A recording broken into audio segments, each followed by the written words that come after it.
ও মৰম এবাৰ তই কবিনে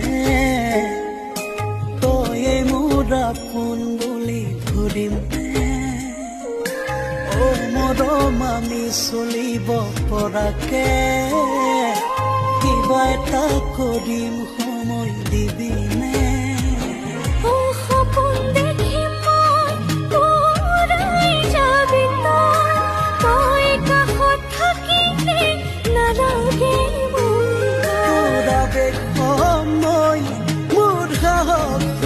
তই তোৰ চাপ কিমানত ৰব